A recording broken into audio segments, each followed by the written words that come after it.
આ વિડીયોમાં સાંભળશું પુરુષોત્તમ માસની કથાના 108 મણકા, જે સાંભળવાથી ભગવાન પુરુષોત્તમ રાયની કૃપા પ્રાપ્ત થાય છે, પ્રભુની કૃપા પ્રાપ્ત થાય છે, વૈકુંઠ ધામની ભક્તિ અને જ્ઞાનની પ્રાપ્તિ થશે. આ મણકા ગાવાથી કે સાંભળવાથી ભગવાન શ્રી કૃષ્ણની કૃપા પ્રાપ્ત થશે, જગતમાં માન સન્માન મળશે. શુભ અને પવિત્ર કલ્યાણકારી 108 મણકાનો નિત્ય અધિક માસ દરમિયાન પાઠ કરવાનો મહિમા છે.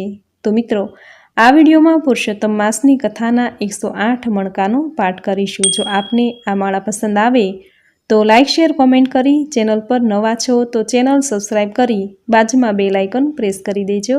ધન્યવાદ. તો હવે સાંભળશું પુરુષોત્તમ માસની કથાના 108 મણકા. બોલો ભગવાન પુરુષોત્તમ રાયની જય. શ્રી પુરુષોત્તમ માસના વ્રતની કથા સુણો નરની નાર. ભવસાગરથી તરસ્યો વ્રતની લીલા અપરંપાર. રત્નોમાં ચિંતામણી, નદીઓમાં ગંગા માત. વ્રતોમાં પુરુષોત્તમ માસ, તમે પ્રેમે સાંભળો વાત. નૈમિષારણ્યમાં યજ્ઞ કરવા ઋષિમુનિઓ આવ્યા. મોટા મોટા તપસ્વીઓ શિષ્યો સાથે લાવ્યા. તેવા સમયે સુત પુરાણી ઓચિંતાના આવ્યા. જનકલ્યાણ થાય તેવી કથા કહેવા લાગ્યા. માસ દિવસ ઘડી પળ કાળના વિભાગ કહેવાય. નદી તળાવ કુવા જળના વિભાગ કહેવાય. દરેક વિભાગને અધિષ્ઠાત્રાનું સુખ પ્રાપ્ત થાય. સંજોગવશાત એક અધિક માસ તેનાથી વંચિત થાય. અધિક માસ મલમાસ રૂપે જગમાં જાહેર થાય. પોતાના અધિષ્ઠાત્રા ન હોવાથી તે બહુ જ દુઃખી થાય. આ માસને મલિન માની સત્કાર્ય થતા નહીં. વૈકુંઠમાં આવી વિષ્ણુને પોતાની આપ વીતી કહી. 30 દિવસ સુધી સૂર્યનું સંક્રમણ અટકી જાય. તેથી આ જગતમાં મલમાસ હળધૂત બહુ થાય. દુઃખ તિરસ્કાર અપમાનથી દુખડા ન સહેવાય. હે દયા સાગર દયા કરો, મારું જીવન ઝેર થાય. મલમાસ કહે આ દુખડા હવે ના સહેવાય. મારું દુઃખ ભાંગવા તમે કરો કાંઈક ઉપાય. વિષ્ણુ કહે મલમાસને દુઃખમાં ધીરજ રાખો. દુખડા દૂર થશે તમારા, હૈયે હિંમત રાખો. મલમાસને બચાવવા સૂઝ્યો એક ઉપાય. ગોલોકમાં જાય તો કરુણા કૃષ્ણની થાય. ગોલોકની જમણી બાજુ આવ્યું વૈકુંઠ ધામ. ડાબી બાજુએ શિવલોક છે અતિ સુંદર ઠામ. ગોલોકની વચ્ચોવચ્ચ છે શ્રી કૃષ્ણનું મંદિર. મણિરત્નના તેજમાં તેમના ચમકે ચીર. સદા ભોળા ભક્ત સમક્ષ કૃષ્ણ પ્રગટ થનારા. ગોકુળ ગામે ગોવાળનો વેશ ધારણ કરનારા. શ્રી કૃષ્ણે દેવકીજીને કંસના ભયથી મુક્ત કરી. દુશાસનના હાથમાંથી દ્રૌપદીને બચાવી.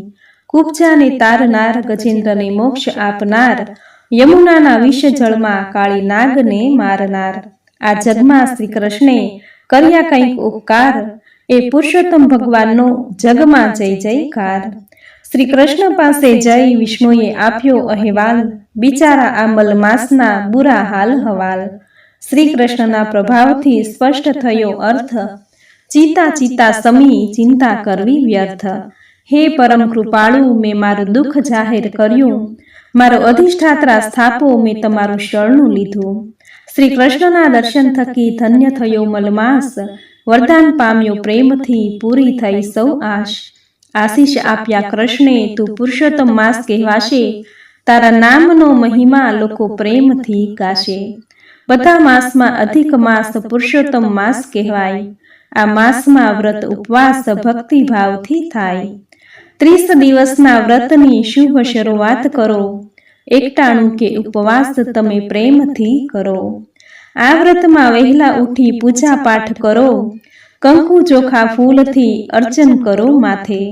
5 જાતના ધાન લાવી ભૂમિ મંડળમાં રચો. તાંબાના 4 કળશ સ્થાપી પ્રેમથી પૂજન જચો.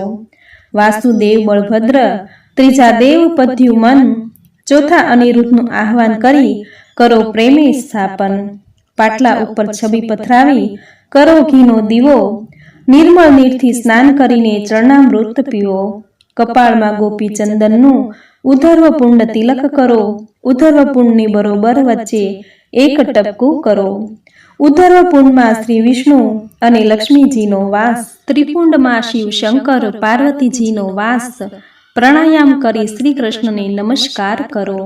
મા ગાયત્રીનું ધ્યાન ધરીને પ્રેમી મંત્ર પાઠ કરો, અખંડ દીપ પ્રગટાવીને ભોળા ભાવે પૂજન કરો, નૈવેદ્ય ધરાવો ભાવથી ચરણામૃતનું પાન, આરતી ઉતારો શ્રી કૃષ્ણને પ્રેમી નમસ્કાર કરો, વાસુદેવાય નમઃ બીજ મંત્રનો જપ કરો, પ્રાર્થના કરો પ્રેમથી મારી ભૂલને માફ કરો, મારી પૂજા સ્વીકારી મારા વ્રતનો સ્વીકાર કરો, વ્રતના છેલ્લા દિવસે આખી રાત જાગરણ કરો, શ્રી કૃષ્ણનું કીર્તન કરી વ્રતની પૂર્ણાહુતિ કરો, શ્રદ્ધાથી જે વ્રત કરે પામે ધન ભંડાર, આ જગમાં આ વ્રતનો મહિમા અપરંપાર, આ વ્રતને ઇનકારવાથી મેઘાવતી થઈ પંચવતી દ્રૌપદી, તેના દુઃખ ફળ રૂપે પાંડવોને બહુ વિપદ પડી, રાજપાટ તજીને એમને જંગલ રહેવું પડ્યું, દુઃખમાંથી મુક્ત થવા તેમને આ વ્રત કરવું પડ્યું, હઠ કરી મેળવવાથી સારું પરિણામ આવે નહીં, ભલે મેળવો વરદાન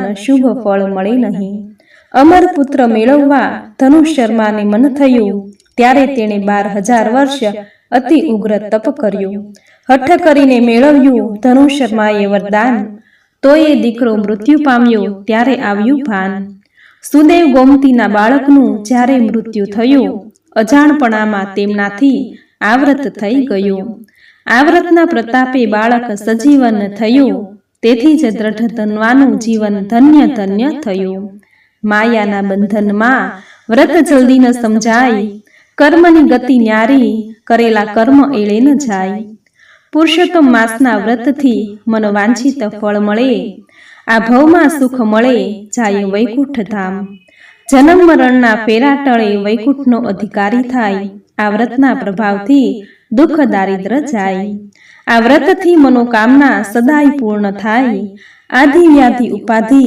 બધું દૂર ઠેલાય, આ માસમાં જે કૃષ્ણનું વ્રત પૂજા દાન કરશે, સુખ શાંતિ સહેલાયથી પ્રાપ્ત કરી શકશે, પુરુષોત્તમ માસના વ્રતથી 100 યજ્ઞનું ફળ મળે, ભૂત પ્રેત પિશાચની બધી પીડાઓ દૂર ટળે, સુખ સંપત્તિ સંતાન શાન માન કીર્તિ મળે, દર્શન આપે ભગવાન અંતે વૈકુંઠ ધામ મળે, 108 માળાનો પાઠ કરે તેની પર પ્રભુ કૃપા કરે, મનોકામના પૂર્ણ થશે મળે જગમાં માન, દાસ તમારો ગાવી કહે હે પુરુષોત્તમ ભગવાન, સદા સૌને આપજો શક્તિ ભક્તિને જ્ઞાન, આ પ્રમાણે અધિક માસની 108 મણકાની માળા અહીં પૂર્ણ થાય છે. બોલો ભગવાન પુરુષોત્તમ રાયની જય.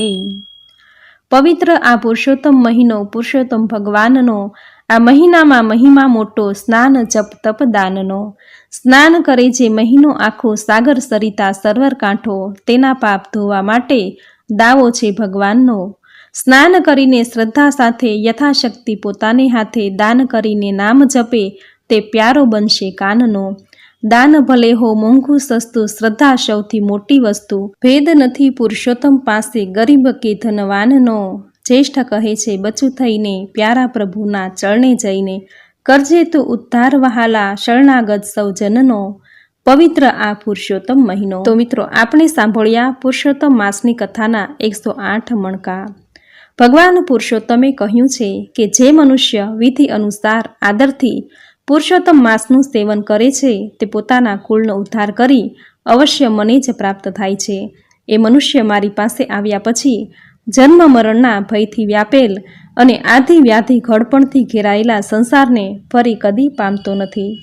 જે ભાગ્યશાળી સ્ત્રીઓ પુત્ર સુખ અને સૌભાગ્ય માટે પુરુષોત્તમ માસમાં સ્નાન દાન અને પૂજન કરશે, મારી કથા સાંભળશે, સ્તુતિ કરશે, કાલાવાલા કરશે, તેઓને હું પોતે સૌભાગ્ય સંપત્તિ સુખ તથા પુત્ર આપનાર થઈશ. આવો મહિમા છે અધિક માસમાં ભગવાન પૂર્ણ પુરુષોત્તમ રાયની પૂજા પાઠ સ્તુતિ કરવાનો, તેમની કથા સાંભળવાનો. મિત્રો અધિક માસ દરમિયાન પૂજા પાઠ વગેરે ન કરી શકો, સ્નાન દાન ન કરી શકો, તો ભગવાન પુરુષોત્તમ માસની કથાના 108 મણકાનો નિત્ય પાઠ કરવો. આ પાઠ કરવા માત્રથી જ આખો અધિક માસ મહિનો ભગવાન પુરુષોત્તમ રાયની પૂજા પાઠ કર્યાનું પુણ્ય ફળ પ્રાપ્ત થાય છે. ભગવાન પુરુષોત્તમ રાયની કૃપા પ્રાપ્ત થાય છે, જીવનમાં સુખ શાંતિ આવે છે, રીતિ સિદ્ધિનો વાસ થાય છે, ઘરમાં બરકત આવે છે. તો મિત્રો જો અધિક માસ દરમિયાન કંઈ ન કરી શકો તો પુરુષોત્તમ માસની કથાના 108 મણકા નિત્ય સવાર સાંજ સાંભળવા. જો તમે જાતે પાઠ નથી કરી શકતા, વાંચી નથી શકતા, તો આ વિડીયો દ્વારા તમે પુરુષોત્તમ માસની કથાના 108 મણકા નિત્ય સાંભળી શકો છો, પ્રભુની કૃપાને પ્રાપ્ત કરી શકો છો। તો મિત્રો, આ વિડીયોમાં પુરુષોત્તમ માસની કથાના 108 મણકા તમે પૂરી શ્રદ્ધાથી સાંભળ્યા, જે સાંભળવા તમને જરૂર ગમ્યા હશે। તો વિડીયોને લાઇક કરી કોમેન્ટમાં જય પુરુષોત્તમ રાય જરૂર લખજો। ચેનલ પર નવા છો તો ચેનલ સબસ્ક્રાઈબ કરી બાજુમાં બેલ આઇકન પ્રેસ કરી દેજો, જેથી આપણા આવનાર દરેક નવા વિડીયોની નોટિફિકેશન તમને મળતી રહે। તો ફરી મળીશું આવી જ નવી ધાર્મિક માહિતી, પુરુષોત્તમ માસની કથાના નવા અધ્યાય, નવી કથા સાથે। ત્યાં સુધી આપ સૌને મારા જય શ્રી કૃષ્ણ।